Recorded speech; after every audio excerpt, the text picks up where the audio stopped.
সোমবার যশোর সফরে যাচ্ছেন তারেক রহমান। আজ উলশি খাল পুনর্খনন কর্মসূচি, মেডিকেল কলেজ উদ্বোধন সহ যশোর ঈদগাহ ময়দানে দলের জনসভায় অংশ নেবেন বিএনপির চেয়ারম্যান। দর্শক, এই বিষয়ে আরও বিস্তারিত জানাতে যশোর থেকে সরাসরি যুক্ত হচ্ছেন সহকর্মী আব্দুল আহাদ।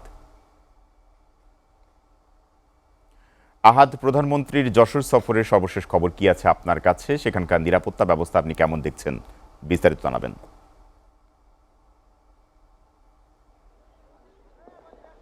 আমি এখন দাঁড়িয়ে আছি উলাশি, যে খালটি রয়েছে উলাশি, সেখানে দাঁড়িয়ে রয়েছি। কিছুক্ষণ আগে আমরা জানতে পেরেছি যে কিছুক্ষণ আগে প্রধানমন্ত্রী তারেক রহমান হজরত শাহজালাল আন্তর্জাতিক বিমানবন্দর থেকে বিমান যোগে যশোরের উদ্দেশ্যে যাত্রা শুরু করেছেন। কিছুক্ষণের মধ্যে তিনি যশোরের যে বিমানবন্দর রয়েছে সেখানে উপস্থিত হবেন, এমনটি আমরা জানতে পেরেছি। এরপরে তিনি সকাল 11টা 30 মিনিটে, মূলত আমি এখন যেখানে দাঁড়িয়ে আছি উলাশি খাল, এটাকে জিয়া খালও বলা হয়। আর জিয়া খাল বলার কারণটি হলো যে শহীদ প্রেসিডেন্ট জিয়াউর রহমান দেশে যখন খাল খনন কর্মসূচি নিয়েছিলেন, এই খালটি তিনি প্রথম খননের মধ্যে দিয়ে কর্মসূচিটির উদ্বোধন করেন। আপনারা দেখতে পাচ্ছেন খালটি, এখন যে স্থানটি দেখতে পাচ্ছেন, একসময় স্থান দিয়ে পানি প্রবাহমান ছিল, এখন খালটি প্রায় মৃতপ্রায় আপনারা দেখতে পাচ্ছেন। এই খালটি আবারও বাবার সেই স্মৃতি বিজড়িত খালটি আবারও পুনর্খনন করবেন প্রধানমন্ত্রী তারেক রহমান। তার এই আগমনকে ঘিরে আপনারা দেখতে পাচ্ছেন যে এখানে আমরা দেখতে পাচ্ছি উৎসুক জনতা দেখতে পাচ্ছি, এছাড়া সাধারণ মানুষদের আমরা দেখতে পাচ্ছি, সংবাদকর্মীরা রয়েছেন। এছাড়া তিনি এরপরেই খাল খননের পরেই পাশেই যে মঞ্চ, ছোট একটি মঞ্চ তৈরি করা হয়েছে, সেখানে তিনি বক্তব্য রাখবেন। এরপরেই যশোর যে হাসপাতাল রয়েছে সেটি উদ্বোধন করবেন, 500 শয্যার হাসপাতালটি। এরপরে সমাবেশ রয়েছে, একটা জনসমাবেশ, সেখানে তিনি উপস্থিত হবেন, সেটি 2টার সময়।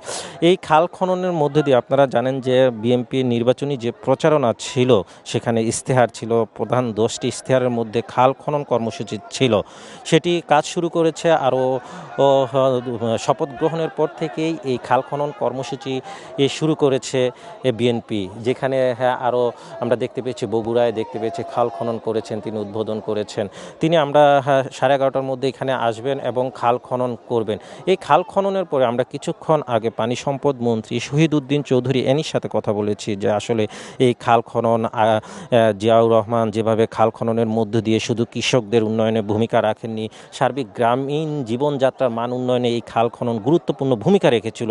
বর্তমান আধুনিক বিশ্বে আসলে এই ধরনের খাল খনন পুনর্খননের মধ্যে দিয়ে কি সে ধরনের ভূমিকা রাখবে কিনা, বা দেশের সে অর্থনৈতিক উন্নয়ন কী ধরনের উন্নয়ন রাখবে। সেক্ষেত্রে তিনি বলছে যে এখনও বাংলাদেশ কৃষি নির্ভর দেশ, সেক্ষেত্রে এই খাল খননের মধ্যে দিয়ে জলাবদ্ধতা নিরসন, কৃষকদের উন্নয়ন, সেচ ব্যবস্থা সহ এই পানি কেন্দ্রিক বা খাল কেন্দ্রিক যেসব জনগণ বা মানুষ রয়েছে, কৃষকরা রয়েছে, তাদের উন্নয়নে এই খালটি গুরুত্বপূর্ণ ভূমিকা রাখবে। এই খালটি 4 কিলোমিটারের খাল, এই খালের সাথে জড়িত রয়েছে প্রায় তিনি জানিয়েছে, একটি তথ্য জানিয়েছেন যে 72,000 মানুষের জীবন জীবিকা এই খালের উপর নির্ভরশীল। আপনারা দেখতে পাচ্ছেন এই খালটি আজকে মৃতপ্রায়। তারেক রহমান কিছুক্ষণের মধ্যে আসবেন এবং এই খাল নিজ হাতে কোদাল দিয়ে বাবার স্মৃতি বিজড়িত এই খালটি খনন করবেন। তাকে এক নজর দেখার জন্য আপনারা দেখতে পাচ্ছেন যে উৎসুক জনতা, ফুল নিয়ে কিছু জনতা